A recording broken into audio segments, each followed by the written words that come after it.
Hello రుచి మిత్రులారా, welcome to my channel. నాతో నేను. ఈరోజు మనం చేసుకోబోయేది ఫిష్ ఎగురు. టమాటా లేకుండా కొన్ని ఇంగ్రీడియంట్స్ మాత్రమే యూజ్ చేసి చాలా ఈజీ అండ్ సింపుల్గా టేస్టీ ఫిష్ ఎగురు ఎలా చేసుకోవాలో చూసిద్దామా. ముందుగా ప్యాన్లో ఆయిల్ వేసుకుందాం. ఆయిల్ కొంచెం హీట్ అయ్యాక తాలింపు దినుసులు వేసుకుందాం. అవి కొంచెం వేగిన తర్వాత 3 ఉల్లిపాయలను మెత్తగా పేస్ట్ చేసుకొని వేసుకుందాం. ఆ తర్వాత 2 పచ్చిమిర్చిని కట్ చేసుకొని వేసుకుందాం. అది కొంచెం వేగిన తర్వాత చింతపండు రసాన్ని వేసుకుందాం. తర్వాత రుచికి సరిపడా సాల్ట్, అలాగే కొంచెం పసుపు వేసుకొని మరగనిద్దాం.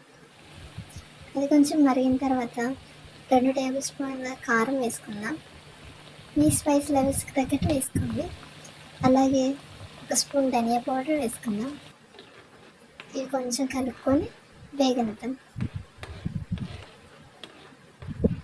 అవి కొంచెం బాగా మగ్గిన తర్వాత కలిపి పెట్టుకున్న చేపల్ని వేసుకుందాం.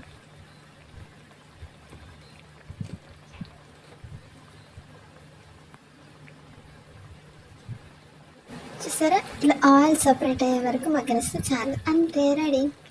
తర్వాత కొత్తిమీరతో గార్నిష్ చేసుకొని సర్వ్ చేసుకోవడమే.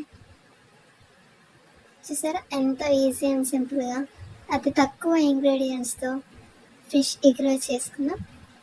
ఇది చాలా కొత్తగా, చాలా టేస్టీగా ఉంటుందండి. మీరు ఒకసారి ట్రై చేసి చూడండి. నేను కొత్తగా ట్రై చేశాను, కానీ చాలా బాగుందండి. మీరు ఒకసారి దీన్ని ట్రై చేసి ఎలా ఉందో కామెంట్ చేయండి. ఇలాంటి మరిన్ని వీడియోస్ కోసం like, share and subscribe to my channel. నాతో నేను. మరో రుచికరమైన వంటల్లో మళ్ళీ కలుద్దాం.